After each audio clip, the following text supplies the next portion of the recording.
नमस्कार, मैं धीरेंद्र और आप देख रहे हैं मिरर मीडिया। स्वागत है आपका जवाहर झारखंड में। एक नजर बढ़ते हैं अब तक की सुर्खियों पर। पुत्र धर्म के साथ सीएम का फर्ज निभा रहे मुख्यमंत्री, खेतों में उतरकर किसानों से भी की बातचीत।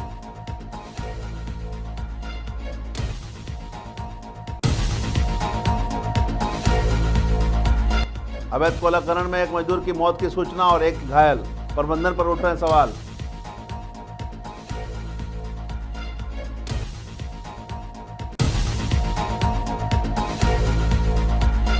धनबाद में खुदरा शराब दुकानों की बंदोबस्ती के लिए नोटिफिकेशन जारी, 20 अगस्त तक कर सकते हैं आवेदन।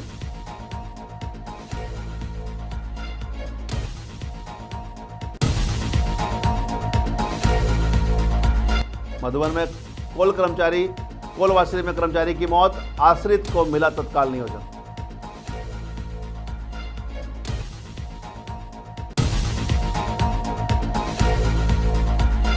और संत सुपन भगत बासपोड़ समाज ने मनाई श्रावणी पूजा।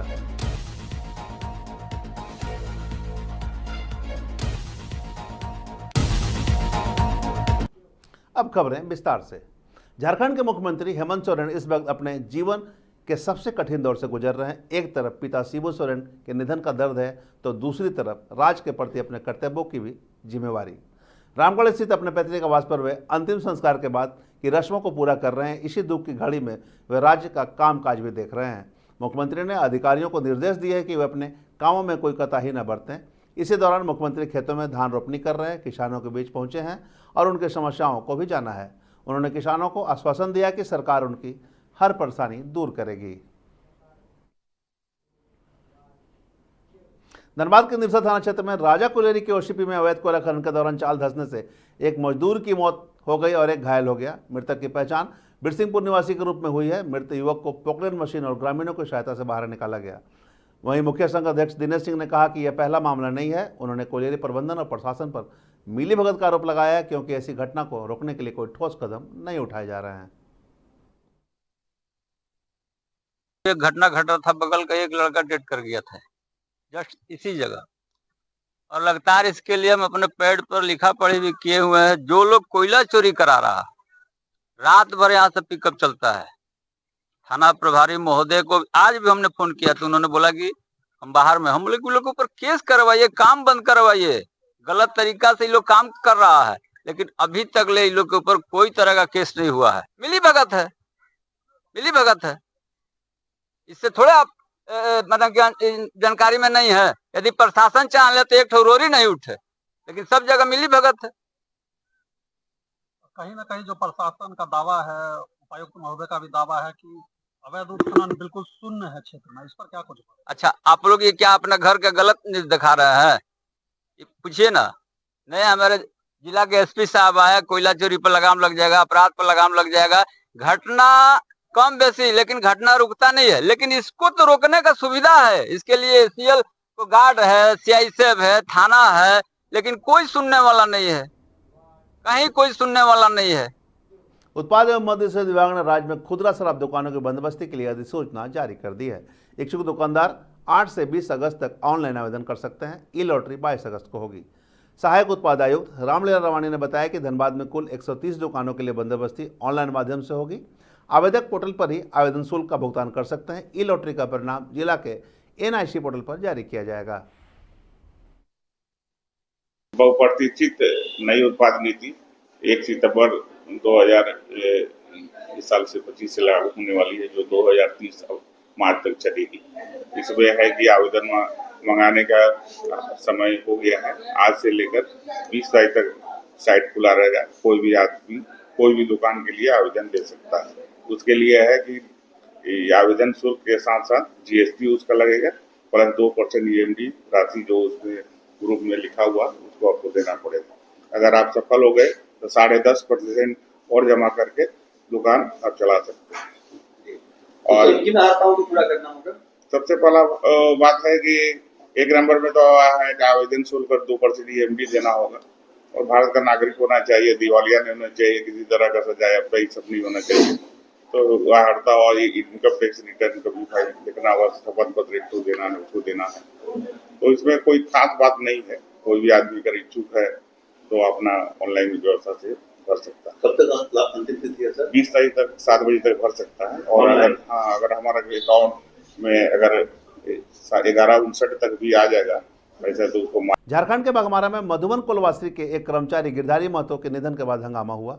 परिजन और श्रमिक संगठनों ने मृतक के पार्थिव शरीर को वासरी के प्रांगण में रखकर आश्रित को तत्काल नौकरी देने की मांग की। प्रबंधन ने पहले 90 दिनों में नौकरी देने का आश्वासन दिया, लेकिन परिजन तत्काल नियोजन पर अड़े रहे। लंबी बातचीत के बाद प्रबंधन ने लिखित में सहमति दी कि मृतक के बेटे आनंद महतो को तत्काल औपबंधिक नियोजन दिया जाएगा। इसके बाद वासरी का काम सामान्य रूप से शुरू हो सका। गिरधारी महतो जो थे, 2 दिन पहले उसका कुछ तबीयत गड़बड़ था, तो उनको डुमरा अस्पताल लाया गया। तो इलाज के दौरान में उनका मृत्यु हो गया। तो मृत्यु होने के कारण से हमने मैनेजमेंट से मांग किया कि गिरधारी महतो के जो आश्रित है उनको नौकरी दिया जाए। और अभी हम लोग एरिया ऑफिस आए हुए हैं। एरिया जीएम थे और भी साहब लोग थे, संयुक्त मोर्चा भी थे, हमारे C2 के जगह झा भी थे उपस्थित में। और हम लोग को जो नियोजन जो मिला उसमें लोग बड़ा संतुष्ट के लिए आए हुए हैं। गिरधारी महतो की डेथ हुआ, जो ऑपरेटर थे मधुबन कुलवासरी में, और उनका नियोजन के लिए हम लोगों ने आग्रह किया पीओ से, प्रबंधक से, सारे यूनियन के नेता लोग से, और यूनियन के सारे नेता लोगों ने काफ़ी योगदान देने का काम किया, जिसके चलते जो है ये नियोजन मिला। साहब ने इस बात को, जबकि आज पूरे कोल इंडिया की HR की बैठक हो रही है, विशल में एक भी ऑफिसर कहीं नहीं है, सबको वहाँ जाना है, लेकिन चूंकि हमारे बीच में हमारे साथी मजदूर गिरधारी महतो नहीं रहे, इसलिए एरिया के तमाम पदाधिकारी तब तक रुके रहे जब तक कि उनके पुत्र आनंद महतो को हम लोग नौकरी नहीं दिलाए। नौकरी मिल चुकी है।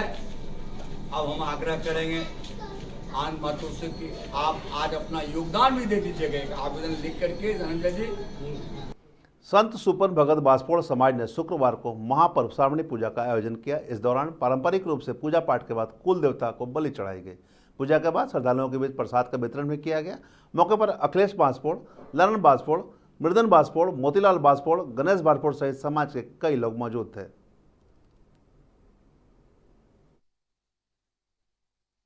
बहुत सुंदर पूजा हुआ जी, हम लोग सब सफल हुआ।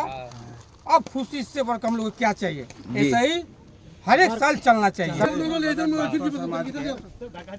भी लोग है सब खुशी से पूजा चढ़ा है, बहुत खुश है। माँ महारानी से प्रार्थना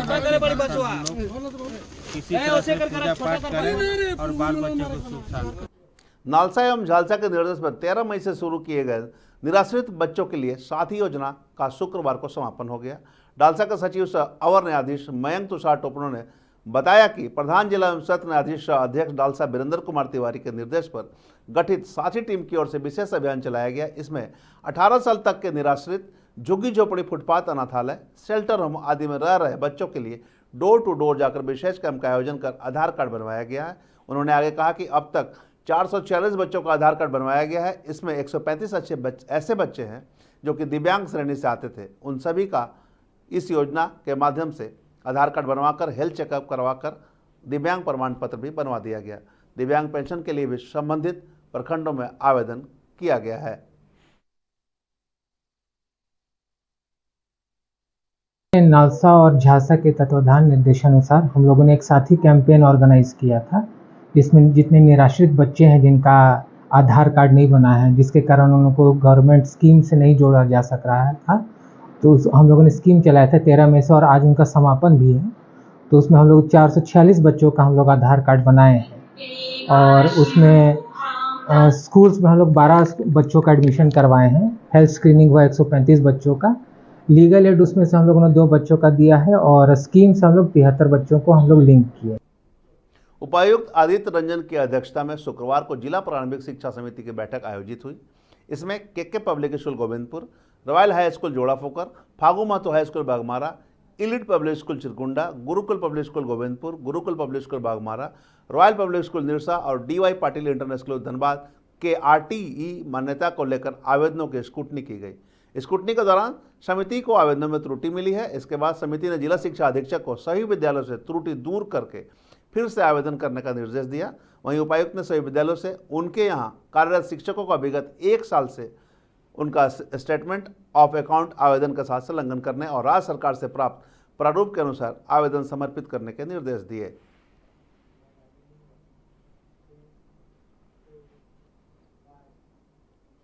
जोहार झारखंड में अब तक बस इतना ही।